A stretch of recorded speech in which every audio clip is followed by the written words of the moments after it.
200조 원, 이 숫자는 단순한 손해배상 청구액이 아니라 대한민국이라는 국가가 미국이라는 초강대국에게 던진 역사적인 도전장입니다.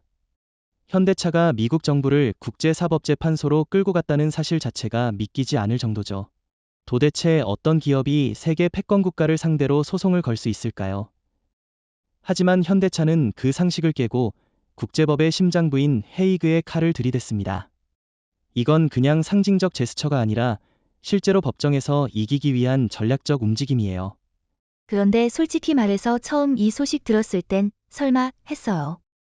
일본 도요타였다면 조용히 고개 숙이고 사과했을 겁니다. 중국 기업이었다면 정치적 보복이 무서워서 입도 뻥긋 못했겠죠. 그런데 현대차는 오히려 우리가 피해자다. 미국이 국제법을 위반했다. 고 정면 승부를 선언했잖아요. 이런 패기는 어디서 나오는 걸까요? 바로 한국이라는 국가의 변화된 위상, 그리고 이재명 대통령 정부의 전략적 지원입니다. 현대차가 혼자 싸우는 게 아닙니다. 이건 명백히 정부와 기업이 공동 전선으로 맞서고 있는 구조예요. 이재명 대통령은 직접 언급하진 않았지만 한국 기업의 정당한 권익은 어떤 상황에서도 지켜질 것이라고 말했죠. 이건 분명히 미국을 겨냥한 메시지였습니다. 그렇다면 이번 사태의 본질은 단지 노동자 체포 문제가 아니라 미국의 오만한 행태와 한국의 주권 수호 간 충돌이라고 볼 수 있겠군요.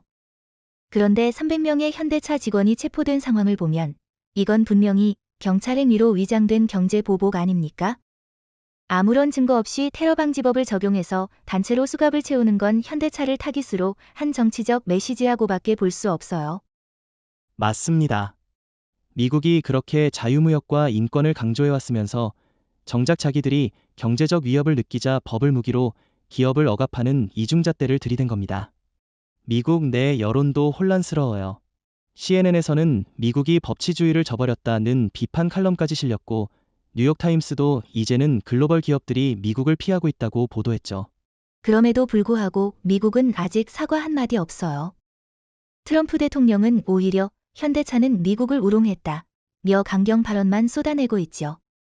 이게 지도자의 자세입니까? 반면 한국은 감정적으로 대응하지 않고 법으로, 국제 시스템으로 대응했어요. 이 차이가 결국 국제사회의 인식에도 영향을 미치고 있어요. 이게 중요한 포인트입니다. 우리는 일본처럼 외교에서 굽신거리지 않았고 중국처럼 무력 시위로 감정을 표출하지 않았습니다. 대신 조용히, 그러나 치밀하게 국제사회가 지켜보는 가운데 합법적 전쟁을 시작한 거예요. 이게 바로 성숙한 경제 강국의 자세 아닐까요? 그런데 아직도 이런 움직임을 두고 괜히 미국을 자극하지 말자는 소리가 일부에서 나오는 것도 사실입니다. 너무 조심스럽지 않나요? 대한민국이 언제까지 눈치만 보면서 살아야 합니까? 그런 생각이야말로 과거식 사고죠. 지금은 2025년입니다. 한국은 반도체, 배터리, 자동차, 방산까지 글로벌 공급망의 중심입니다. 현대차가 물러나면 미국 경제가 오히려 타격을 입는 시대예요. 이번 사건은 그 힘을 증명하는 계기가 될 겁니다. 생각해보세요. 만약 현대차가 이번 소송에서 승소하게 되면 어떤 일이 벌어질까요? 다른 나라 기업들도 미국을 상대로 목소리를 낼 수 있는 전례가 생깁니다. 이건 단순한 200조 원이 아니라 글로벌 경제 질서에서 미국 무정론을 무너뜨리는 사건이에요. 그렇습니다. 그리고 그 시작점에 한국이 있고 현대차가 있다는 사실 자체가 우리에게 큰 자부심을 줍니다. 미국이 더 이상 국제법에 위에 존재하지 않는다는 것을 한국이 법과 정의로 증명해낸다면 우리는 진정한 글로벌 리더로 우뚝 서게 될 겁니다. 미국이라는 국가는 오랫동안 무적의 신화를 자랑해왔죠. 군사력이든 경제력이든 심지어 외교 무대에서조차 그들은 늘 스스로를 룰메이커라고 불렀습니다. 하지만 현대차의 200조 원 소송 이후 워싱턴은 더 이상 예전의 워싱턴이 아닙니다. CNN은 미국 정부가 국제사회에서 피고석에 앉게 된 건 전례가 없다며 경악했고 영국 BBC는 이 사안을 미국 권위주의의 종말로 해석했어요. 흥미로운 건 미국은 스스로 무너지는 중이라는 거예요. 현대차 사건만 해도 그래요. 만약 트럼프 정부가 초반에 외교적 해결을 시도했다면 지금처럼 국제재판까지 가지 않았겠죠. 하지만 그들은 오히려 체포를 강행하고 혐의도 불분명한 상태에서 대규모 압수수색을 단행했어요. 마치 냉전시대 공산국가처럼요. 그 점이 핵심이에요. 외신들은 이걸 법의 탈을 쓴 정치 보복이라고 말합니다. 미국은 겉으론 법치를 말하지만 실상은 글로벌 경쟁국을 제압하기 위한 도구로 법을 악용하는 거죠. 근데 더 이상 통하지 않습니다. 왜냐고요? 한국은 예전처럼 조용히 물러나는 나라가 아니니까요. 사실 일본 같았으면 벌써 미국에 무릎 꿇고 공식 사과하고 사장 교체했을 겁니다. 도요타는 예전에 그런 식으로 미국 법무부에 조사라는 말 한마디에 수천억 원 배상하고 꼬리 자르기 했잖아요. 하지만 현대차는 오히려 당신들이 법을 어겼다는 반격을 날린 겁니다. 그리고 그것이 워싱턴의 균열을 드러낸 거예요. 미국은 처음엔 자신만만하게 한국이 감히 우리를 고소하겠어 라는 태도였지만 사건이 커지고 국제 여론이 급변하자 당황하는 기색이 역력해졌습니다. 현재 국무부는 사법부 독립을 핑계로 말을 아끼고 있지만 내부 소식통에 따르면 백악관과 법무부는 현대차의 법률 대응에 대응 전략조차 마련하지 못했다고 합니다. 이건 미국의 시스템이 내부적으로도 금이 가고 있다는 증거예요. 세계가 더 이상 미국의 도덕적 권위를 신뢰하지 않는 거죠.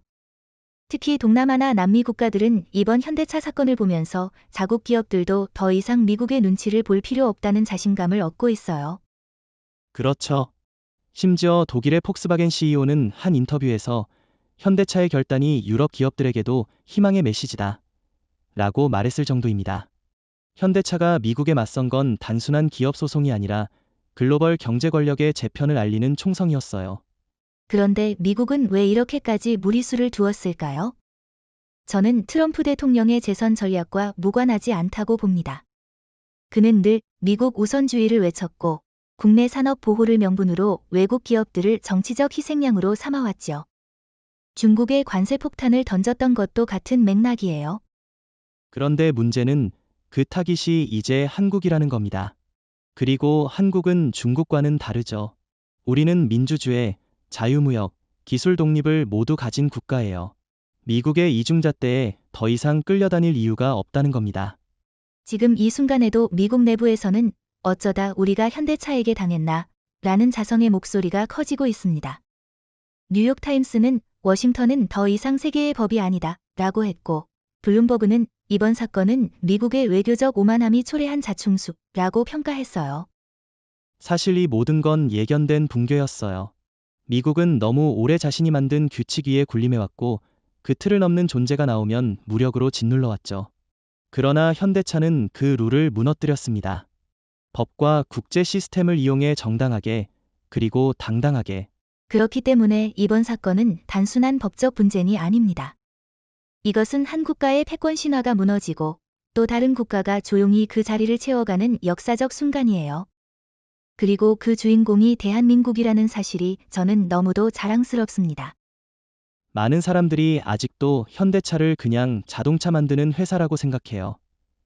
하지만 지금 이 시점에서 현대차는 단순한 기업이 아닙니다.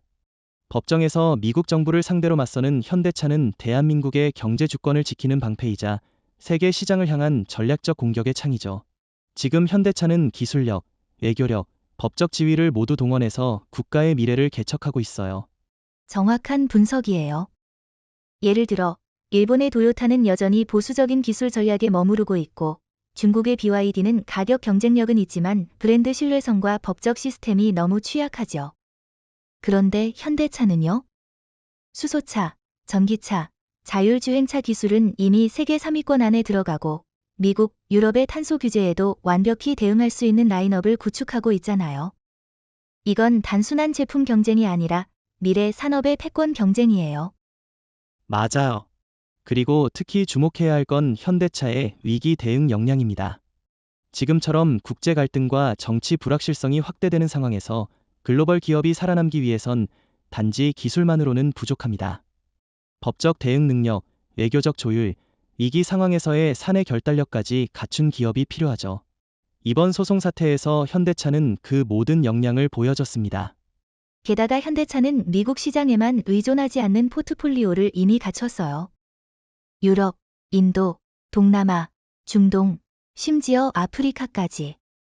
사실 이 점이 미국이 더 불안해하는 부분 아닐까요?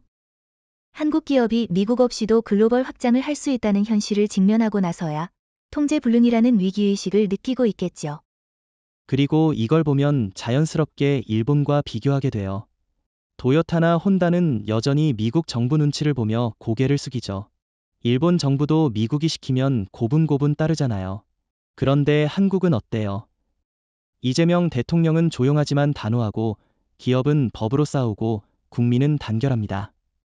이 삼각편대가 현대차라는 전선을 중심으로 철저하게 가동되고 있어요. 저도 최근에 느낀 게 있어요. 예전에는 삼성은 글로벌, 현대차는 국내라는 인식이 있었잖아요. 그런데 지금은 정반대예요. 현대차야말로 진짜 글로벌 플레이어로서 세계 질서를 흔들 수 있는 실체를 갖춘 기업이에요. 도요타보다, 폭스바겐보다, 미국의 GM보다 지금은 훨씬 더 정치적 기업이에요. 중요한 표현 나왔네요. 정치적 기업. 현대차는 정치적 결단을 할 수 있고 그게 세계 질서를 움직일 수 있다는 걸 이번에 보여줬어요. 예를 들어 이번 법적 대응에서 현대차는 로펌 선정부터 국제 홍보 전략, 리스크 커뮤니케이션까지 완벽하게 준비했죠. 이건 일반 기업이 할 수 있는 수준이 아닙니다. 그렇다면 지금 현대차의 역할은 대한민국을 보호하는 국가 브랜드의 선봉이라고 해도 과언이 아니네요. 방사는 한화, 반도체는 삼성과 SK, 배터리는 LG와 SK온. 그런데 자동차와 외교는?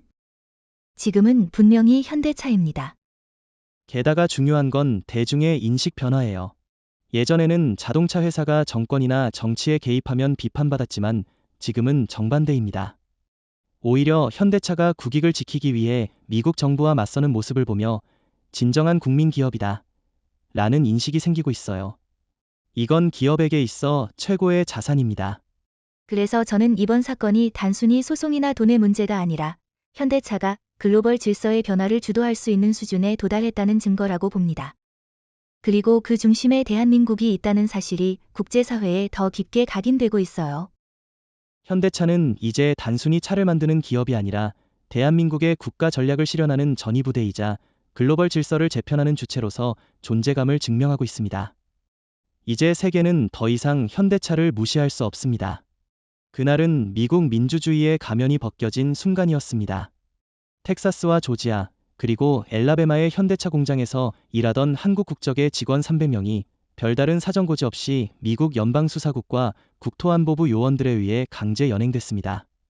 출근하자마자 손에 수갑이 채워지고 작업복 그대로 경찰차에 실려 끌려가는 모습이 그대로 지역 언론에 찍혔고 그 영상은 순식간에 전 세계로 퍼져나갔습니다. 그 영상 저도 봤어요.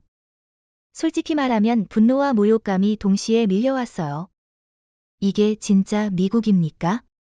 그들은 스스로를 자유와 인권의 수호자라고 부르지 않나요?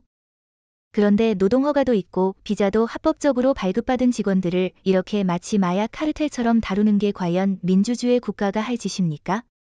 더 황당한 건 그 이유입니다. 미국 당국은 노동환경기준 위반과 국가안보위협이라는 모호한 명분을 내세웠지만 어떤 구체적 혐의도 제시하지 않았어요. 무려 3주 동안 변호사 접견도 제한되었고 일부 직원은 신문 과정에서 모국어 통역조차 제공받지 못했다고 합니다. 이건 명백한 국제법 위반이고 국제노동기구 ILO 협약 제87호, 제98호, 제111호를 모두 정면으로 어긴 사건이에요. 그럼에도 미국은 아무런 사과도 하지 않았어요. 오히려 트럼프 대통령은 국내 일자리를 위협하는 외국 기업에 대한 합당한 조치였다고 주장했죠. 이게 무슨 말입니까? 자신들이 만든 자유무역 질서를 자기들 맘대로 뒤엎는 건가요? 문제는 이게 단순한 오해나 실수가 아니라는 점이에요. 미국은 현대차의 급속한 시장 점유율 확대에 위기감을 느꼈고 자국 자동차 기업들이 밀리자 결국 국가 안보라는 명분을 들이대며 공권력을 동원한 겁니다. 다시 말해 현대차를 향한 정치적 폭력이자 한국에 대한 경제적 공갈입니다. 이런 사태가 중국에서 벌어졌다면 어땠을까요? 시진핑 정부는 외국 기업을 정치적 도구로 활용한 전례가 많죠. 일본은요? 일본은 그냥 침묵했을 겁니다. 하지만 우리는 달랐습니다. 대한민국은 국민과 기업이 함께 분노했고 정부는 즉각 외교부를 통해 항의하고 국제법 대응을 준비했어요. 현대차도 물러서지 않았습니다. 사내법무팀은 연행된 직원 전원에게 즉각적인 법률 지원을 제공했고, 대한변호사협회와 함께 미국 인권단체들과 연대하여 긴급 공동대응 체계를 구축했어요. 그리고 그 중심에 서서 정면으로 대응한 것이 바로 국제사법재판소 소송입니다. 여기서 중요한 질문 하나 해볼게요. 왜 미국은 하필 한국 기업을 선택했을까요?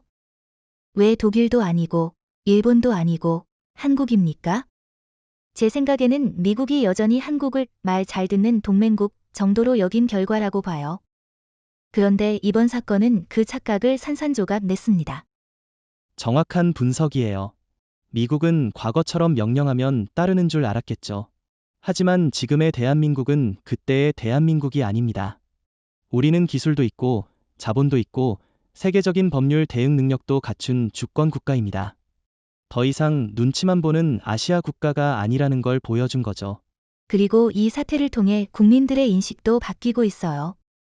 단순히 노동자 체포로 끝날 수 있는 사안을 현대차가 국가 차원으로 끌어올렸고, 결과적으로 대한민국이 주권과 법치를 지키는 선진국이라는 이미지를 강화시킨 거예요.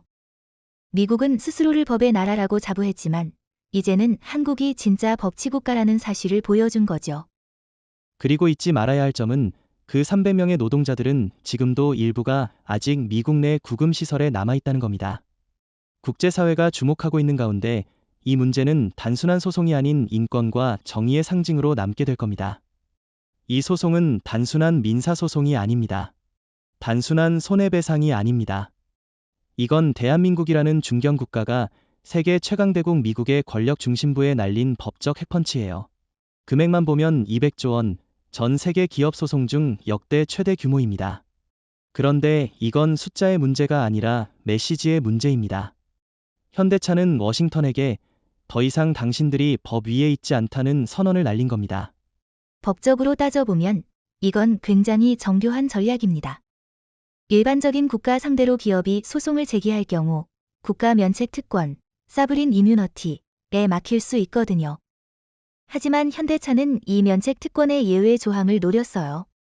바로 미국 정부가 상업적 행위를 정치적으로 왜곡하여 외국 기업의 재산권과 인권을 침해했다는 논리입니다. 이건 UN 국제사법재판소, ICJ에서도 받아들여질 수 있는 강력한 프레임이에요. 실제로 현대차 측은 이 소송에서 5가지 핵심 쟁점을 제시했습니다. 첫째, 집단 강제연행에 대한 국제법 위반. 둘째, 노동자 인권 침해.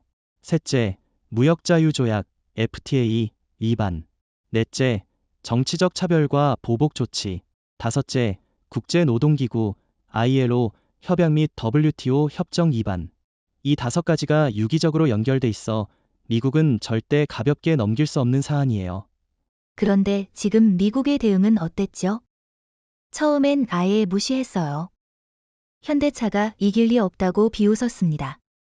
하지만 국제사법재판소가 1차 심리 개시를 공식 발표하고 유럽연합의 일부 국가들이 사안 중대성을 이유로 관심을 표명하자 미국 국무부와 법무부는 긴급 공동대응 태스크포스를 구성했다고 합니다. 이건 워싱턴도 이제 진짜 위기로 인식하기 시작했다는 뜻이에요. 그게 중요해요. 과거에는 미국이 뭔가 잘못해도 다른 나라들은 소극적으로 대응했어요. 일본 기업들은 미 법무부의 벌금에 얌전히 따랐고, 중국 기업들은 보복이 두려워 소송 자체를 피했죠. 그런데 한국은 지금 200조 원이라는 법적 전쟁을 통해 우리는 더 이상 침묵하지 않는다는 걸 보여준 겁니다. 이런 질문도 가능하죠. 만약 현대차가 이번에 패소한다면 어떤 결과가 나올까요? 물론 타격은 있겠지만 전 세계 기업들은 미국은 여전히 법 위에 존재한다는 냉소를 갖게 될 겁니다. 반대로 현대차가 이기면요? 그건 곧바로 새로운 글로벌 법 질서의 시작이에요. 미국이 피고석에 앉았다는 상징은 이미 강력하지만 판결까지 이긴다면 전 세계는 한국을 다시 보게 될 겁니다. 그렇기 때문에 이번 200조 원 소송은 사법 외교의 승부수입니다. 이재명 대통령도 직접 언급은 안 했지만 대통령실 내부 보고에서 현대차의 법적 대응은 대한민국의 외교 안보와 직결된다는 발언이 있었다고 알려졌습니다. 외교부, 산업부, 법무부까지 현대차와 물밑에서 치밀하게 협력하고 있어요. 이런 정부와 기업의 일체감은 일본, 중국에서는 보기 어려운 구조예요. 일본은 정치와 기업이 따로 노는 경향이 강하고 중국은 오히려 기업이 국가의 노예처럼 움직이죠. 하지만 한국은 지금 법치 기반의 전략적 협력 모델을 보여주고 있습니다. 그리고 가장 감동적인 건 이 소송이 단지 기업 내부의 의사결정이 아니라 국민적 공감대를 얻었다는 점이에요. 여론조사에서도 국민 76%가 현대차의 소송은 정당하다고 응답했고 60% 이상이 대한민국 정부는 더 강력하게 나서야 한다고 말했어요. 이건 법적 싸움을 넘어서 하나의 국민적 전선입니다. 우리가 주목해야 할 건 이 싸움이 단순히 미국과 한국 간의 법적 분쟁이 아니라 앞으로의 국제사회에서 기업과 국가 간 권력의 경계를 재정의하는 사건이라는 점입니다. 현대차는 단순히 돈을 요구하는 게 아니라 법 앞에선 누구도 예외일 수 없다는 메시지를 던지고 있는 거예요. 그리고 그 메시지를 세계가 듣기 시작했습니다. 미국은 더 이상 침묵할 수 없고 한국은 이제 더 이상 무시당하지 않습니다. 이번 200조 원 소송은 단순한 숫자가 아니라 국제법과 정의를 향한 대한민국의 전면 선언이라는 사실을 세계는 잊지 못할 것입니다. 드디어 국제사법재판소, 즉 ICJ가 공식적으로 이 사건에 개입을 선언했습니다. 사상 초유입니다. 미국이 피고석에 앉다니요. 지금까지 미국은 언제나 판결을 내리는 쪽이었고 국제기구의 결정을 자신들에게 유리할 때만 존중했죠. 그런데 이번엔 스스로가 도마 위에 올랐습니다. 그리고 그 칼날을 들이댄 쪽은 다름 아닌 한국 기업, 현대차입니다. 이건 단순한 절차 개시가 아니에요. ICJ가 사건 접수를 승인하고 초기 심리 개시 결정을 내렸다는 건 이미 미국의 행동이 국제법 위반 여부를 따져볼 가치가 있다는 법적 판단을 내렸다는 겁니다. 이건 미국에게 있어 굉장히 모욕적인 일이죠. 세계가 지켜보는 가운데 자신들이 법 앞에 선다는 것, 그 자체가 상징적인 파괴력이 있어요. 더 놀라운 건 여기에 대한 미국의 반응입니다. 평소 같았으면 ICJ의 권위를 무시하거나 회피했겠죠. 하지만 지금은 다릅니다. 백악관과 국무부, 법무부가 공동 태스크포스를 구성하고 헤이그에 긴급 파견 인력을 보내고 있어요. 한마디로 워싱턴은 이 사건을 국가 위신이 걸린 전면전으로 인식하고 있다는 겁니다. 한편 한국 정부는 굉장히 조심스럽지만 전략적으로 움직이고 있습니다. 이재명 대통령은 공식적인 발언을 자제하고 있지만 외교부 내부에서는 이번 사건을 제2의 한미 FTA 위기 이상으로 평가하고 있다고 해요. 그리고 청와대와 현대차 법무팀 사이에 상당한 수준의 전략적 정보 공유가 이루어지고 있다는 사실도 이미 알려져 있죠. 여기서 중요한 건 국제사법재판소의 구조입니다. ICJ는 안보리처럼 거부권이 없는 대신 사건 당사국들의 동의와 제출된 자료를 바탕으로 실체적 판단을 내립니다. 그런데 현대차 측은 이미 노동자 300명의 구금 과정, 수사자료, 변호사 접견 제한 등 각종 국제법 위반 사례를 국제 기준에 맞춰 정리한 3,000페이지 분량의 자료를 제출했다고 해요. 거기다 이번 사건은 단순한 한국과 미국의 문제가 아니에요. 국제사회의 이목도 집중되고 있습니다. 독일, 프랑스, 캐나다, 노르웨이 등 12개국이 이번 사안을 관찰 대상으로 등록했고 일부 국가는 ICJ의 공식적인 법률 의견서, 어미커스 브리프를 제출할 예정이라고 밝혔습니다. 국제적 연대가 형성되고 있는 거죠.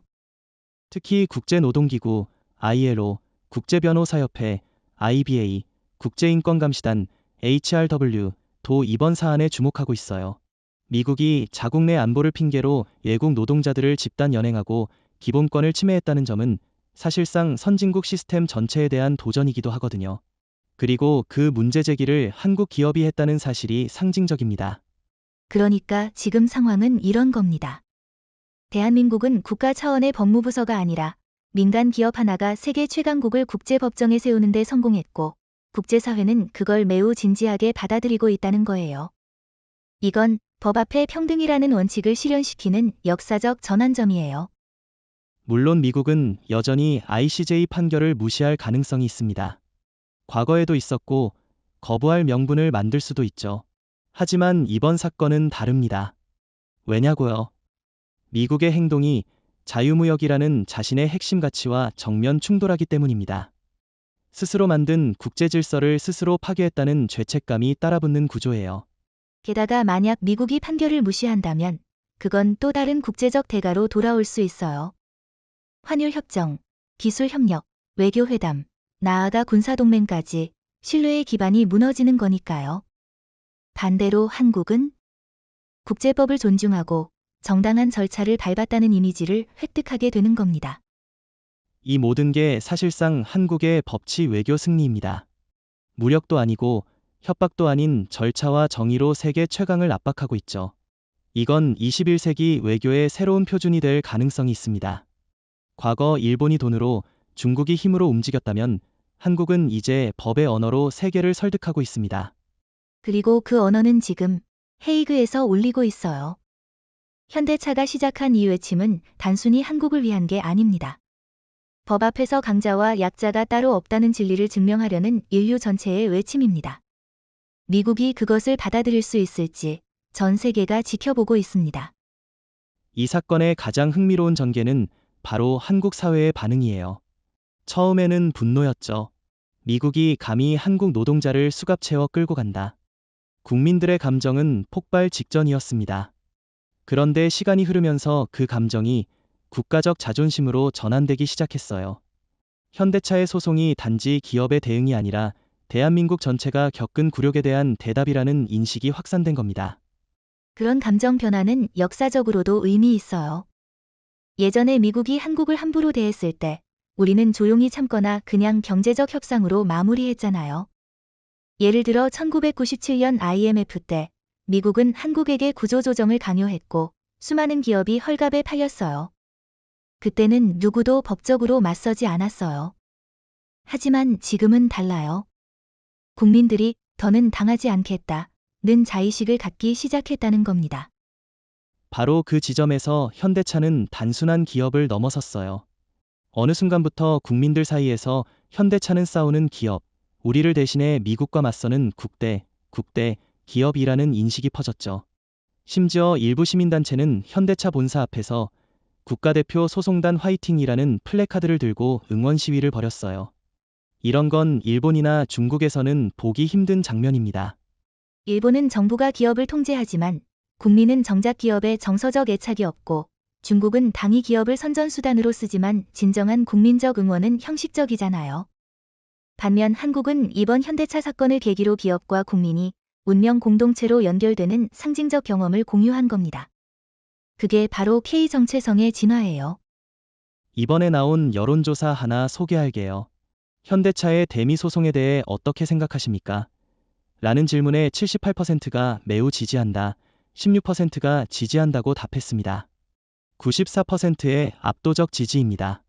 보수든 진보든 영남이든 호남이든 모두가 이 사안에 대해선 한 목소리를 냈어요. 이런 국민적 일체감은 올림픽이나 월드컵 외엔 보기 드문 장면입니다. 그런데 저는 여기서 한 가지 묻고 싶어요. 왜 사람들은 현대차라는 대기업에 그렇게 감정을 실었을까요? 단순히 반미 감정일까요? 아니면 뭔가 더 깊은 구조적 변화가 있는 걸까요? 좋은 질문입니다. 저는 그 핵심이 존엄이라고 봐요. 국민들은 이제 더 이상 한국은 작고 미국은 크니까 어쩔 수 없다는 패배주의에 머물지 않아요.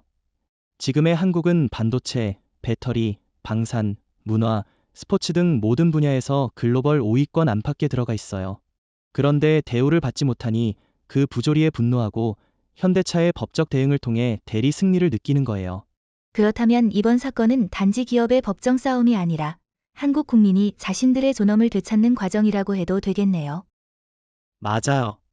이건 현대차 vs 미국이 아니라 대한민국 vs 구조적 무시의 싸움입니다. 그리고 이번에 국민들은 처음으로 우리가 이길 수 있다는 확신을 가졌습니다. 그건 정치인도, 언론도, 학자도 주지 못한 감정이에요. 오직 한 기업, 현대차가 국민에게 그 믿음을 줬다는 점에서 이 사건은 한국 사회의 인식 지형을 바꿔놓은 겁니다. 그리고 이 감정은 곧 정치로도 연결되겠죠. 이미 일부 대선 주자들이 현대차를 중심으로 산업주권을 지켜야 한다고 주장하고 있고 총선에서도 이 이슈가 주요 외교, 경제 쟁점으로 부각되고 있어요. 한 기업의 소송이 국민 여론을 흔들고 정책을 바꾸고 외교 지형까지 흔드는 초유의 일이 벌어지고 있는 겁니다. 현대차가 국제사법재판소에 미국을 피고로 세우자마자 전 세계 기업들의 기류가 완전히 바뀌었습니다. 처음에는 설마 미국 상대로 이길 수 있을까? 라는 회의적 시선이 있었지만 지금은 상황이 정반대로 흘러가고 있어요. 유럽, 중동, 남미, 아시아를 막론하고 다국적 기업들이 하나둘씩 현대차의 법적 대응을 지지한다는 공식 성명을 발표하고 있습니다. 이건 단순한 응원이 아니에요. 법적 쓰나미가 시작됐다는 신호입니다. 맞아요. 가장 인상 깊었던 건 독일의 지멘스 CEO 인터뷰였어요. 현대차는 혼자가 아니다. 미국은 더 이상 법의 중심이 아니다. 이 한마디가 글로벌 기업의 진심을 대변해주고 있어요. 특히 최근에는 프랑스의 르노, 스웨덴의 볼보, 브라질의 엠브라에르까지 가세하면서 이건 하나의 법적 연대 네트워크로 확대되고 있죠. 사실 이건 예상된 흐름이기도 해요. 미국은 그동안 자국 이익을 앞세워 외국 기업의 불공정 규제를 자행해왔습니다. 2012년 도요타 급발진 사건, 2015년 폭스바겐 디젤 게이트, 2018년 화웨이 제재까지 다분히 정치적이거나 고의적인 수사, 과징금, 이미지 훼손이 반복됐어요. 이번 현대차 사태는 그 축적된 불만이 드디어 폭발한 계기가 된 겁니다. 그런데 중요한 건 왜 그 중심에 한국, 그리고 현대차가 섰느냐는 거예요. 일본이나 독일도 당했지만 이 정도로 정면 승부에 나선 적이 없잖아요. 중국은 늘 강하게 말하지만 실제로는 미국 법정에선 굴복하는 경우가 많고요. 바로 그게 현대차와 한국의 차이점입니다. 우리는 단순한 피해 호소가 아니라 정밀한 법리와 국제 기준에 입각한 전략적 대응을 선택했어요. 특히 국제로펌과 협력한 대응 프레임은 유럽 기업들이 배워가고 싶을 정도로 체계적이라는 평가를 받고 있습니다. 게다가 이번 연대의 가장 큰 특징은 이익 중심이 아니라 원칙 중심이라는 점이에요. 르노나 볼보 같은 기업은 당장 미국에서 큰 매출이 있는 곳들인데도 불구하고 현대차 편을 드는 건 더 이상 미국을 무비판적으로 따르지 않겠다는 선언이나 마찬가지예요. 이런 흐름은 정치권으로도 번지고 있어요. EU 집행위원회 내에서 미국의 기업 차별과 사법 자유성에 대해 공동 대응 방안을 검토해야 한다는 의견이 나왔고, 심지어 독일과 스페인은 현대차의 소송을 글로벌 기업 주권 수호의 모델로 평가했어요. 그럼 이쯤에서 질문 하나 던질게요. 만약 이 글로벌 연대가 본격적으로 ICJ나 WTO 제소까지 이어진다면 미국은 과연 그 압박을 견딜 수 있을까요? 저는 어렵다고 봐요. 미국은 단일 국가로선 강하지만 지금은 다자 질서와 글로벌 네트워크에서 신뢰가 무너지고 있어요. 더군다나 국내 정치도 분열 상태고 트럼프 대통령은 미국 우선주의를 내세우면서 동맹국마저 잃고 있죠. 실제로 이번 현대차 사건 이후 캐나다와 멕시코, 심지어 호주 기업들까지 자국 내 미국 법무당국의 과잉 개입을 비판하기 시작했어요. 워싱턴의 권위가 금이 간 게 아니라 쪼개지기 시작한 겁니다. 그리고 그 균열의 시작점이 대한민국, 그리고 현대차라는 사실은 역사적으로 의미가 큽니다. 과거에는 글로벌 담론을 서구가 주도했다면 지금은 한국이 법과 정의라는 키워드로 새로운 흐름을 만들고 있는 거예요. 이건 단순한 산업 전쟁이 아니에요. 신뢰와 질서, 존엄을 둘러싼 글로벌 가치의 충돌이고 그 중심에 대한민국 기업이 서 있다는 것은 우리가 얼마나 성장했는지를 보여주는 상징이기도 하죠. 미국은 더 이상 글로벌 법의 중심이 아닙니다.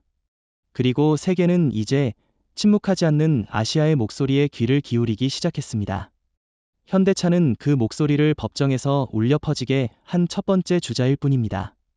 한 기업의 소송이 글로벌 금융시장에 이렇게 직접적인 충격을 준 적이 있었을까요? 현대차가 미국 정부를 상대로 200조 원 소송을 제기한 지 단 72시간 만에 뉴욕 증시에서 2조 6천억 달러, 즉 하나로 약 370조 원이 증발했습니다. CNBC는 이를 역사상 가장 비정치적인 소송이 초래한 가장 정치적인 시장 충격이라고 표현했어요. 정확히 어떤 기업들이 타격을 입었는지도 주목해야 해요. 가장 먼저 무너진 건 미국 자동차 산업의 대표주자들이었죠. GM은 시가총액이 14% 급락했고 포드는 11% 하락했어요. 이유는 단순합니다. 미국 소비자들 사이에서 현대차에 부당한 짓을 했다는 인식이 확산되며 한국차에 대한 동정심과 지지심리가 급증한 거예요. 그뿐만 아니라 월가는 현대차의 소송이 정당하고 준비된 전투였다는 점에 주목하고 있어요.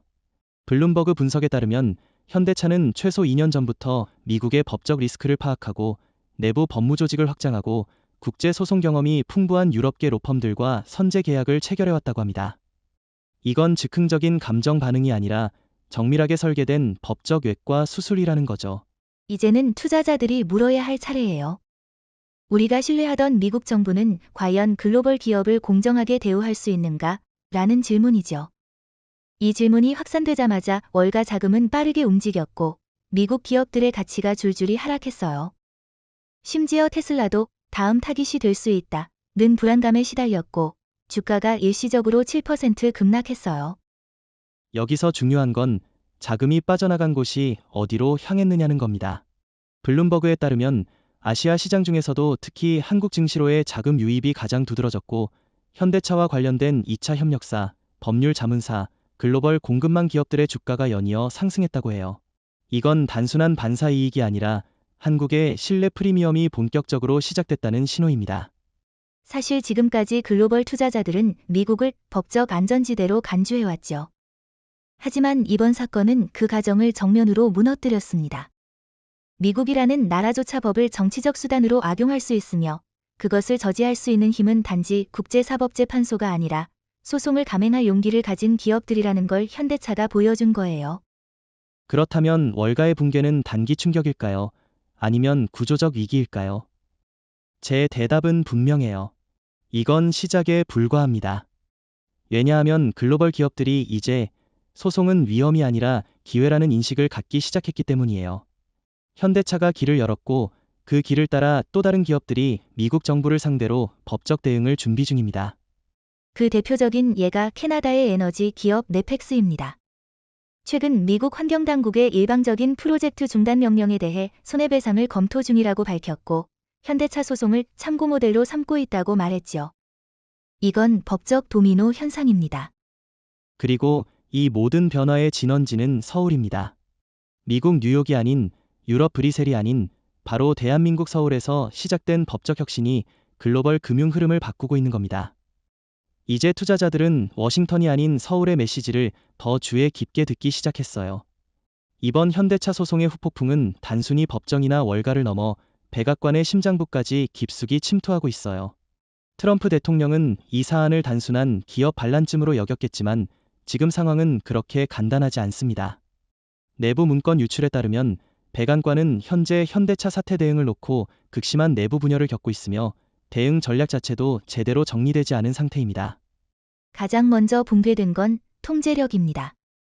트럼프 대통령은 초기에 현대차는 오만하고 반미적이다는 발언으로 강경 노선을 택했지만 국무부는 이 발언이 국제 여론을 더 자극한다며 반대했고 심지어 일부 공화당 중진 의원들마저 이 사안은 정치적으로 위험하다고 경고했어요. 결국 트럼프는 일시적으로 침묵했지만 이미 첫 대응에서 신뢰를 잃은 셈이죠. 사실 트럼프식 리더십은 위기 앞에서 강한 메시지로 밀어붙이는 방식인데 이번에는 전혀 먹히지 않았습니다. 왜냐하면 현대차는 감정적으로 반응하지 않고 국제법적 정당성과 절차적 투명성으로 대응했기 때문이에요. 미국이 위협을 가할수록 한국의 입장이 더 정당해졌고 외신들마저 미국이 국제질서의 파괴자가 되었다고 평가할 정도였어요. 그러다 보니 지금 백악관은 딜레마에 빠져 있어요. 물러서면 국내 강경 보수층의 지지를 잃고 강하게 나서면 국제사회의 신뢰를 완전히 상실하게 됩니다. 특히 이재명 대통령이 이번 사안에 대해 침묵 전략을 유지하며 미국의 자충수를 유도하자 백악관 내부는 한국이 트럼프를 외교적으로 유인하고 있다는 내부 평가까지 나왔어요. 게다가 지금 미국 대선이 눈앞이에요. 트럼프는 재선 가도를 놓치지 않으려면 제조업과 노동자 표심을 잡아야 하는데 현대차와의 충돌은 오히려 미국 내 자동차 산업에 대한 불신을 키우고 있어요. 특히 엘라베마, 조지아 등 현대차 공장이 있는 지역에서는 왜 한국 기업을 적으로 만드느냐는 반발이 커지고 있고 이건 트럼프 입장에서도 예상 못한 역풍이에요. 이 상황에서 전략적 판단이 필요한데 현재 백악관은 대응 수단이 없습니다. 외교적으로는 밀리고 법적으로는 근거가 부족하고 경제적으로는 월가가 무너졌고 정치적으로는 내부 균열이 벌어지고 있으니까요. 트럼프는 소송 철회하면 한국과 새로운 무역협정 검토 가능하다는 메시지를 언론에 흘렸지만 현대차와 한국 정부는 전혀 반응하지 않고 있어요. 이건 전형적인 협상 블러핑인데 문제는 상대가 그 블러핑에 전혀 흔들리지 않는다는 거예요. 현대차는 이미 법률적 수단으로 싸움을 걸었고 국민적 지지를 등에 업고 있으며 국제사회에서는 응원의 목소리가 커지고 있어요. 이건 트럼프가 흔히 써먹던 압박술이 처음으로 무력화된 사례입니다. 우리가 가장 놀라웠던 부분 중 하나는 이번 현대차 소송 사건이 터지고 나서 전 세계 주요 언론이 거의 동시에 논조를 바꿨다는 점입니다. 특히 미국 중심의 서방 언론들조차 이번 사건에선 명확히 워싱턴을 비판하는 쪽으로 기울었어요. CNN은 헤드라인에서 미국은 더 이상 법 위에 있지 않다라고 적었고 뉴욕타임스는 현대차가 세계의 정의의 기준을 재정의했다고 평가했죠. 게다가 이건 단순한 단신 보도가 아니에요. BBC는 다큐멘터리 수준의 심층 기획을 내보냈고 독일의 슈피겔은 현대차의 행동은 단순한 기업의 법적 대응이 아닌 법치주의가 강대국을 평가하는 기준이 될 수 있음을 보여준 역사적 선언이라고 보도했어요. 이건 단순히 현대차를 응원하는 걸 넘어 국제사회의 인식 지형이 흔들리고 있다는 증거입니다. 그렇다면 왜 이런 변화가 가능했을까요? 첫째, 사건 자체가 강력했습니다. 미국이 현대차 직원 300명을 강제 연행하고 불투명한 법적 근거를 제시하며 정치적 동기를 숨기지 않았기 때문이에요. 둘째, 현대차의 대응 방식이 탁월했어요. 감정적으로 대응하지 않고 국제법 기반의 절차를 철저히 따르면서 세계가 믿을 수 있는 정당성을 확보한 것이죠. 저는 여기에 한국의 이미지 변화도 크게 작용했다고 봅니다. 과거의 한국은 외교적 이슈에서 조용히 지나가는 국가였어요. 하지만 K방역, K콘텐츠, K방산을 거치면서 이제 세계는 한국을 주도적이고 책임있는 플레이어로 인식하고 있고 이번 현대차 사건은 그 흐름의 연장선입니다. 맞습니다. 르몽드는 대한민국이 아시아를 넘어 법치주의의 새로운 모델로 부상하고 있다고까지 표현했고 호주의 시드니 모닝헤럴드는 이 사건은 한국 기업이 미국의 패권주의의 법으로 대응한 최초의 사례로 향후 기업 외교 모델로 자리 잡을 가능성이 높다고 분석했습니다. 그럼에도 일본 언론의 보도 태도는 흥미로워요. 요미우리와 산케이는 오히려 현대차가 너무 나갔다 는 식의 논조를 펼쳤고 아사히 신문조차 한미 갈등 심화가 동북아 안보에 악영향이라는 애매한 메시지를 냈어요. 일본은 항상 미국의 입장을 일정 부분 대변해왔고 이번에도 중립을 가장한 간접적인 비판에 머물렀다는 인상을 지우기 어렵습니다. 반면 중국은 완전히 다른 접근을 택했어요. 환구시보는 한국이 미국과 맞서 싸우는 것을 통해 동아시아의 독립성과 주권의식을 보여주고 있다고 했고 인민일보는 현대차는 단순한 기업이 아니라 국가 전략의 대행자라고 평가했어요. 물론 여기에는 중국의 의도도 있겠죠. 한국을 통해 미국을 압박하려는 목적이 분명히 보입니다. 하지만 여기서 중요한 건 세계 언론이 한국을 도구로 보는 게 아니라 주체로 바라보기 시작했다는 점이에요. 과거라면 작은 나라가 큰 나라에 도전한다 는 식의 시선이었겠지만 지금은 한국이 법의 기준을 새로 정립하고 있다 는 해석이 주류입니다. 그리고 이런 해석이 국제사회에 오래 남는 이유는 바로 시민 감정과 연결되어 있기 때문이에요. 뉴욕타임스 기사에는 댓글 수천 개가 달렸고 상당수가 한국이 정의를 말하고 있다. 미국은 반성해야 한다. 현대차가 미국의 오만에 맞선 것에 감탄한다는 내용이었어요. 심지어 미국 시민조차 현대차의 감정적 연대를 느끼고 있다는 거예요. 이건 외교적 기사 이상의 파급력이죠. 정보와 감정이 결합되면 그건 정책과 선거까지 흔들 수 있는 여론의 물결이 됩니다. 현대차는 기업이지만 지금은 세계 여론을 움직이는 정치적 존재로 진화한 셈이에요. 이제 우리는 분명히 목격하고 있어요. 돈은 원래 이익을 줬지만 지금은 신뢰를 줬고 있습니다. 그리고 그 신뢰가 향하는 곳은 더 이상 뉴욕도 런던도 아니에요. 바로 서울입니다. 현대차의 법적 대응 이후 글로벌 투자 흐름이 바뀌고 있고 그것은 일시적 반응이 아니라 구조적 변화로 이어지고 있습니다. 실제 수치로 보자면 지난 4주 동안 외국인 투자 자금이 가장 많이 유입된 국가는 단연 한국입니다. 코스피 시장에서는 한 주간 2조 4천억 원 이상의 외국인 순매수가 기록되었고 특히 현대차, LG에너지솔루션, 한화에어로스페이스 등 법, 방산, 배터리 관련 종목으로 집중 유입되고 있어요. 블룸버그는 이를 한국의 법적 안정성과 도덕적 정당성에 대한 투자자들의 평가가 반영된 결과라고 분석했습니다. 우리가 여기서 주목해야 할 건 투자자들의 심리 구조입니다. 이들은 단순히 수익률만 보는 게 아니라 법적 리스크, 정치 리스크, 윤리 리스크를 종합적으로 평가하죠. 이번 현대차 사건은 미국이라는 국가가 더 이상 신뢰할 수 있는 법률 시스템을 갖추지 못했다는 신호로 받아들여졌고, 반대로 한국은 복잡한 상황 속에서도 침착하고 전략적인 법적 대응을 통해 투자 가치가 높아진 국가로 평가받고 있습니다. 그리고 이런 인식은 단기 투기 자본이 아니라 장기적 자산 배분 전략을 가진 기관 투자자들에게서 더 강하게 나타나요. 예를 들어 노르웨이 국부펀드, 캐나다 연금펀드, 싱가포르 GIC 등은 최근 한국 기업들의 ESG 기준, 법적 거버넌스, 글로벌 대응 능력을 높게 평가하며 투자 비중을 확대하겠다고 밝혔어요. 그럼 여기서 질문이 하나 생깁니다. 왜 일본이나 싱가포르, 홍콩이 아니라 서울인가요? 기존까지는 아시아의 금융 허브라고 하면 홍콩, 싱가포르였잖아요. 하지만 이번 사태는 보여줬습니다. 자본이 원하는 건 단순한 세제 혜택이나 금융 자유도가 아니라 이기 대응 능력과 국제 신뢰를 바탕으로 한 거버넌스라는 사실을요. 더 정확히 말하면 한국은 지금 시장의 법적 양심으로 인식되고 있어요. 현대차 소송을 통해 보여준 절차적 정당성, 감정에 치우치지 않은 대응, 그리고 국민적 응원과 정부의 전략적 침묵까지. 이건 단순한 로비도, 정치적 압력도 아닌 법을 중심으로 구축된 정당한 프레임이었기 때문에 세계 자본이 움직인 거예요.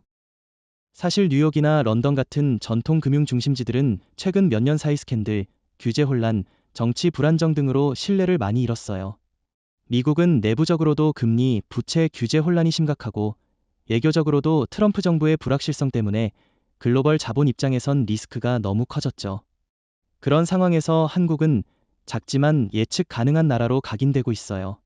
특히 서울은 이제 단순한 생산 거점이 아니라 의사결정의 중심이 되고 있어요. 예전엔 글로벌 기업들이 기술은 한국에서, 전략은 본사에서 결정했지만 이제는 글로벌 본사들이 서울에 전략 본부를 두고 있어요. 이건 법적 신뢰가 만들어낸 경제 주권의 확대죠. 지금 이 순간에도 투자자들은 묻고 있어요. 내 자산을 어디에 두는 것이 가장 윤리적이며 지속 가능하며 리스크로부터 자유로운가? 그 해답을 대한민국이 주고 있는 겁니다. 현대차의 결단은 단지 소송이 아니라 서울이라는 도시의 신뢰도를 세계 최고 수준으로 끌어올린 역사적 사건이에요. 그리고 이 흐름은 멈추지 않을 겁니다. 지금은 자동차였지만 앞으로는 반도체, AI, 방산, 우주항공, 생명공학까지. 서울로 향하는 투자 흐름은 단지 법 때문이 아니라 미래에 대한 확신을 찾아 떠나는 자본의 본능이라는 사실을 더 많은 나라들이 깨닫고 있어요. 서울은 이제 더 이상 주변 도시가 아닙니다. 글로벌 자본의 안식처이자 법과 원칙이 지배하는 유일한 동아시아 금융허브로 부상하고 있습니다. 그리고 그 중심엔 법으로 세계를 설득한 대한민국의 기업, 그리고 그 기업을 응원한 국민이 있다는 사실을 세계는 기억하게 될 것입니다. 현대차의 소송이 전 세계적으로 주목을 받자 미국은 예상대로 강경한 통상 보복에 나섰습니다. 가장 먼저 발표된 조치는 한국산 전기차에 대한 보조금 전면 제외였고, 이어서 일부 자동차 부품에 최대 25%의 관세를 부과하기 시작했죠. 백악관은 이를 자국 산업보호라고 표현했지만 실상은 현대차와 한국 정부에 대한 정치적 응징에 가까웠습니다. 문제는 그 보복이 자해에 가까운 결과를 낳았다는 점이에요. 한국산 전기차는 이미 미국 내 EV 시장 점유율 23%를 차지하고 있었고, 부품 역시 엘라베마와 조지아 공장에서 대량 생산되고 있었기 때문에 이번 관세 인상은 미국 내 소비자와 노동자에게 고스란히 전가된 셈이죠. 결과적으로 현대차 모델의 소비자 가격은 평균 $6,000 상승했고, 판매량은 일시적으로 감소했지만 미국 전체 EV 시장 성장률도 동시에 급락했어요. 특히 미국 내 부품 협력업체들이 반발하고 있어요. 조지아주에 있는 한 중소기업 대표는 우리는 현대차 덕분에 일자리를 유지하고 있는데 워싱턴의 정치 싸움 때문에 피해를 입어야 하느냐며 공개 반발했고, 일부 공장에서는 직원 감축이 시작됐습니다. 즉, 워싱턴의 보복은 한국을 때린 게 아니라 미국의 산업 기반을 스스로 붕괴시키는 셈이 된 거죠. 게다가 이번 조치는 국제사회에서도 비판을 받고 있어요. EU 집행위는 한미 FTA 및 WTO 협정에 정면으로 위배될 수 있다고 우려했고, 독일과 프랑스는 이번 관세 조치가 향후 글로벌 공급망 교란 요인으로 작용할 수 있다고 경고했습니다. 한마디로 미국은 한국을 응징하려다 글로벌 무역 신뢰까지 무너뜨린 겁니다. 여기서 중요한 건 한국의 대응 방식입니다. 만약 한국이 감정적으로 대응해서 막관세를 부과하거나 외교 보이콧을 시도했다면 갈등은 걷잡을 수 없었겠죠. 하지만 한국은 냉정하게 WTO 제소 절차를 시작했고, 현대차는 유럽, 중동, 인도 시장으로 수출 비중을 분산하는 전략으로 미국 의존도를 줄이기 시작했습니다. 결과적으로 보복은 보복으로 끝나지 않고 한국 산업의 다변화를 촉진시키는 계기가 되었어요. 이쯤에서 묻고 싶어요. 트럼프 대통령은 대체 어떤 계산을 한 걸까요? 재선 전략의 일환이었다면 미국 노동자 표를 얻어야 하는데 오히려 현대차와 협력하던 지역에서 반발이 커지고 있고 정치적으로도 국제적 고립이 심화되고 있잖아요. 이건 전략이 아니라 충동이었고 감정적 대응이 만든 외교 실패예요. 맞아요. 트럼프식 통상 전략의 가장 큰 문제는 단기적 압박에 치중하고 장기적 구조를 고려하지 않는다는 데 있어요. 일본은 미국 요구에 늘 고개 숙이며 따라갔지만 그 대가로 기술 주권을 잃었고, 중국은 초기에 대항했지만 결국 내부 통제와 자국 시장 보호에 집중하면서 글로벌 신뢰를 잃었어요. 그런데 한국은 이번 사건을 통해 전혀 다른 경로를 선택했습니다. 법과 정당성을 무기로 한 대응, 그리고 시장 다변화 전략. 이건 단순히 미국의 공격을 막는 걸 넘어 한국이 글로벌 산업 지도에서의 독립과 자율성을 갖는 전환점이 된 겁니다. 그리고 이는 세계 각국에게 어떻게 강대국의 위협에 대응해야 하는가에 대한 새로운 모델을 제시하고 있어요. 현대차가 국제사법재판소에 미국 정부를 상대로 제기한 200조 원 소송은 단지 하나의 분쟁 사건이 아니었습니다. 그것은 국제법의 작동 원칙을 실질적으로 재정의한 기념비적인 전환점이었죠. 지금까지는 국가 주권이라는 이름 아래 초강대국은 국제법 위에 군림했고, 기업은 그들의 정책에 수동적으로 순응할 수밖에 없었습니다. 하지만 이번 소송으로 인해 국가도 법 앞에 평등하다는 원칙이 실질적 효력을 가진다는 점이 명확히 드러났습니다. 그리고 이건 단지 원칙의 문제가 아니에요. 이미 실제 움직임으로 이어지고 있어요. 스위스의 노바티스, 프랑스의 탈레스, 브라질의 발레 등 각국을 대표하는 대기업들이 현대차의 대응 전략을 분석하며 자체적으로 법적 대응 가이드라인을 새로 작성하고 있습니다. 이제는 침묵이 생존 전략이 아니라 위험 요소가 될 수 있다는 인식이 기업 경영진 사이에서 확산되고 있는 거죠. 그뿐만 아니라 국제변호사협회, IBA, 나 국제상공회의소, ICC 등 글로벌 법조 네트워크도 현대차의 소송을 법적 전환점, 케이스 터닝 포인트로 명시하고 관련 케이스 스터디를 전 세계 로펌에 배포 중입니다. 이건 현대차가 단순히 기업을 위한 판례를 만든 것이 아니라 법 자체를 현실의 무기로 변환시킨 상징적 사건이라는 뜻이에요. 그리고 저는 이것이 단지 기업을 위한 변화에 그치지 않을 거라고 봅니다. 결국 이 흐름은 국가 시스템에도 영향을 미치게 되어 있어요. 지금까지는 WTO나 ICJ 같은 국제기구조차 미국의 눈치를 보며 정치적 절충을 우선했지만 이제는 정당성 기반의 조정이 더욱 강조되고 있고 한국이 그 흐름을 주도하고 있다는 게 핵심입니다. 예를 들어보면 얼마 전 필리핀 최대 항만 운영 기업 ICTSI가 자국 정부의 터미널 계약 파기 조치에 대해 국제중재소송을 준비하면서 현대차가 보여준 국제법 대응 틀을 참고하고 있다고 공식적으로 밝혔습니다. 현대차 모델은 이제 전 세계 기업들이 부당한 국가 권력에 대응할 때 사용하는 정당방위 매뉴얼이 된 셈이죠. 그럼 우리는 질문해야 해요. 왜 그 역할을 한국 기업, 그것도 현대차가 해낸 걸까요? 왜 독일도, 일본도, 중국도 아니었을까요? 제 생각엔 바로 한국이 기술력 시스템 명분, 이 세 가지를 동시에 갖춘 전 세계 유일한 중견 국가이기 때문입니다. 그 말에 동의합니다. 독일과 일본은 기술력은 있지만 정치적으로 미국에 의존적이고, 중국은 시스템과 투명성에서 신뢰를 못 받죠. 반면 한국은 경제적 독립성과 법치 시스템, 민주적 정당성이라는 세 축이 균형 있게 작동하고 있어요. 그리고 이 구조가 현대차에게 국제법적 전투의 무기를 제공한 거죠. 또한 이 사례는 단순한 기업 간 분쟁을 넘어 글로벌 거버넌스의 중심축이 이동하고 있다는 것을 보여주는 지표입니다.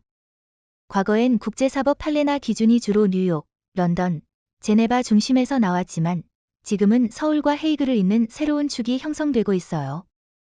우리가 알던 질서가 무너지고 새로운 규칙이 만들어지고 있는 시점에서 현대차가 그 서막을 열었다는 사실은 단순한 자부심을 넘어서 한국이라는 국가의 외교 자산을 수직 상승시킨 결정적 계기가 되었습니다. 이제 세계는 더 이상 한국을 기술력만 뛰어난 제조국이 아니라 글로벌 법과 질서의 설계자 중 하나로 보기 시작했어요. 그리고 그 흐름은 지금도 진행 중입니다. 글로벌 기업들은 서울에 법무센터를 설치하고 있고 국제 로펌들도 아시아 본부를 홍콩이나 도쿄가 아닌 서울로 이전하고 있어요. 서울이 세계 법률 자본의 허브로 부상하는 현상. 이것이 바로 현대차가 만든 국제법 선대의 파급력입니다. 이제 우리는 분명히 선언할 수 있어요. 법이 무력보다 강한 시대가 도래했고 그 전환점에 대한민국과 현대차가 있었다고요. 200조 원 소송에서 시작된 이 싸움은 단지 한 기업의 권리 주장으로 끝나지 않았습니다. 그것은 국가, 국제사회, 자본시장, 시민의식까지 관통하는 새로운 질서를 만들어낸 역사적 사건이었습니다. 그 질서의 본질은 정의의 기준이 어디서 결정되느냐에 대한 질문이에요. 과거에는 그 기준을 워싱턴이 쥐고 있었죠. 미국의 결정은 곧 세계의 규칙이었고 그들에게 맞서는 건 곧 고립이자 패배를 의미했어요. 그러나 현대차는 그 공포를 무너뜨렸고 법 앞에 누구도 예외일 수 없다는 원칙을 행동으로 증명한 겁니다. 그 판결이 세계에 미친 충격은 엄청났어요. 국제사법재판소는 국가 권력이 상업적 불법 행위에 대해 책임을 면할 수 없다고 명시했고, 이는 수많은 국가와 기업 간 분쟁에서 완전히 새로운 기준이 되어버렸어요. 단 한 번의 판결이 세계 법률 판례의 패러다임을 바꾼 겁니다. 그리고 그 판결 이후 세계는 움직이기 시작했습니다. 캐나다, 독일, 호주, 인도 기업들이 자국 내 정부의 불합리한 조치에 대해 법적 대응을 모색하기 시작했고, 유럽연합은 다국적 기업의 권리 헌장, 제정을 본격 추진 중이에요. 이건 현대차가 단순히 법적 승리를 한 게 아니라 국제법의 미래 구조를 설계한 주체로 부상했다는 뜻이에요. 무엇보다 이번 판결은 한국의 외교력에 전례 없는 신뢰 자산을 부여했어요. 이제 더 이상 한국은 기술로만 인정받는 나라가 아니에요. 한국은 세계가 인정한 법과 질서의 설계자, 정의 구현의 선도국가로 자리 잡은 겁니다. 그 의미는 정치적으로도 큽니다. 지금까지 미국 중심의 G7 체제가 글로벌 가치를 결정했다면, 이제는 G7의 윤리적 기준을 누가 현실에서 지킬 수 있는가가 중요해졌고, 한국은 그 모범으로 자리 잡았어요. 심지어 프랑스 르피가로는 이제 한국은 국제사회에서 도덕적 G2로 부상했다고 평가했죠. 그리고 국민들도 달라졌어요. 더 이상 작은 나라의 피해의식에 머물지 않아요. 우리가 당당히 법의 힘으로 싸울 수 있고 세계의 공감을 얻을 수 있으며 결과까지 이끌어낼 수 있다는 자신감을 갖게 되었어요. 이건 정치가 아닌 한 기업이 국민의 자존을 일깨운 드문 사건입니다. 한국의 법치주의와 기업 시민 정신이 결합한 이 구조는 앞으로도 세계적 기준이 될 거예요. 현대차는 단지 승소한 것이 아니라 기업의 사회적 책임이 어디까지 확장될 수 있는지를 세계에 보여준 상징이 되었고, 이는 기업을 넘어 대한민국이라는 브랜드의 새로운 정의가 되었어요. 그렇기 때문에 우리는 이 판결을 단지 소송의 결말로 보아선 안 됩니다. 이것은 새로운 시대의 시작이에요. 무기가 아닌 문장으로, 돈이 아닌 원칙으로, 고압이 아닌 정의로 세계를 설득한 첫 사례. 그 주인공이 한국이었다는 사실은 앞으로 수십 년간 우리의 정체성과 위치를 결정짓는 중요한 토대가 될 겁니다. 현대차가 만든 판결은 곧 대한민국이 만든 미래였습니다. 이제 세계는 묻습니다. 누가 다음 시대의 기준을 만들 것인가? 그리고 우리는 답할 수 있습니다. 그 기준은 서울에서 출발했고, 대한민국이 이미 그 길을 열었다. 고